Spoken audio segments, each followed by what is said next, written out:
there. I was talking to actually another buddy, just to hold off the talk about my brother. If we visit that really quickly, you know, the fact that your main character dies. I mean, I was thinking like maybe Night of the Living Dead. You know, a couple other movies though where they're just fearless in their willingness to kill off the person that you've been emotional and just allow the audience to just leave the movie with your main character dead. With that downer. You know, Night of the Living Dead, everybody dead at the end, nobody lived. You know what I mean? That's sort of really brilliant, and it's like really daring. Talk about something that movies do not do anymore ever. They never die. The main character never dies, and he especially would never die in a way that is sort of like a dies. real downer. Yeah, he has to go out in some massive heroic way at least. Yeah, exactly. Where and then he also has to be allowed this like long, poignant death scene where he's laying in somebody's arms, and so he can impart all his last knowledge, you know. But, you know, do you think about some of the movies of this time period, too? We're just not afraid to let that main character die like they do in this movie.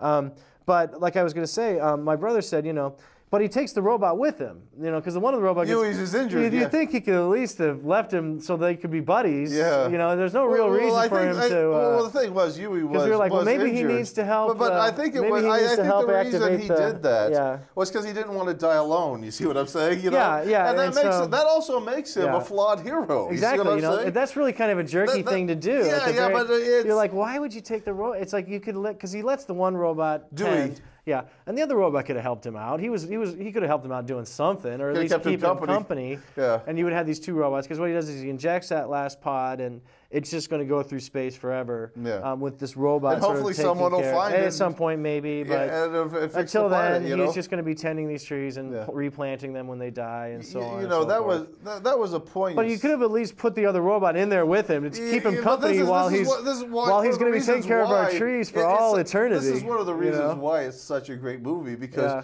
people debate these scenes to this day. Yeah, you're right. Yeah, you know, decades later. It's just great that that's just something that occurs naturally too. You watch this movie, but it also occurs to the next guy. Yeah. That's how you know it's a good movie, because it's like all these questions occur the same way to the same. Yeah, was Yui really injured too badly to help Dewey out? I think it occurs to everybody. You're like, wait a minute, why is he killing the robot too at the end? You know, it's like you could at least let him go.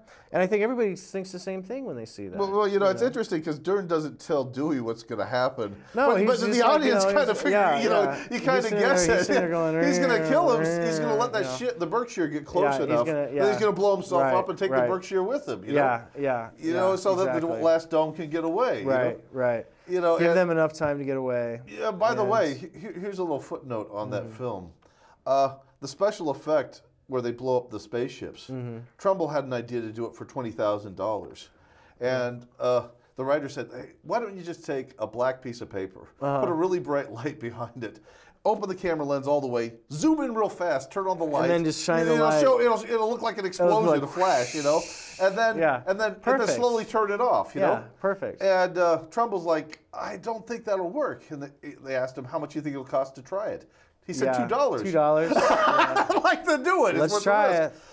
He tried it. Trumbull couldn't believe it. He said, "You know, it worked." He said, "It doesn't look great, but it looks good. It's good enough. We can do it." Good enough. You know, but that was how low budget a movie it really was. Right.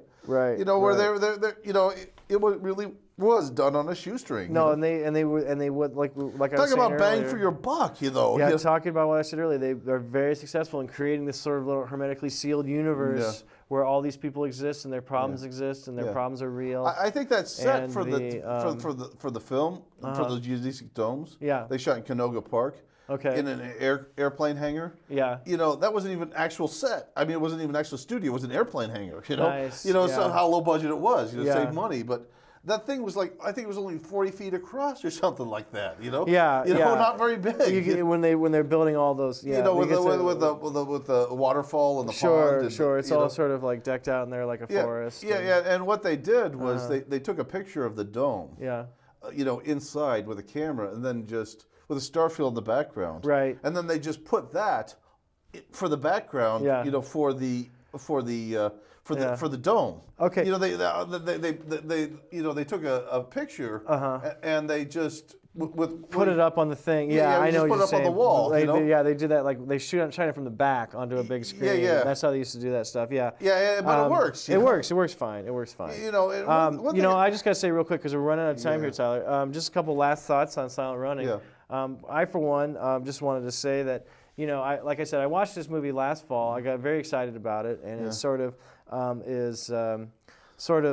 in many ways, it's sort of added to sort of the tone and the theme of a project that I'm working on right now called Moon 03 that I'm writing and producing. This is going to be shown on this channel and hopefully many others at some point.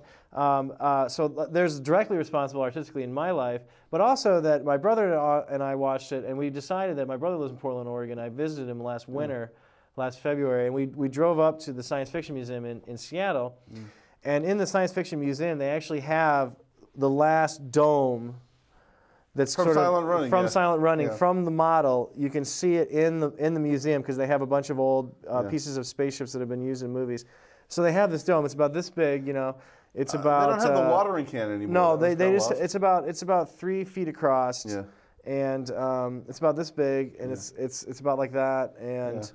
You can see it, and it's a cool little thing to look at.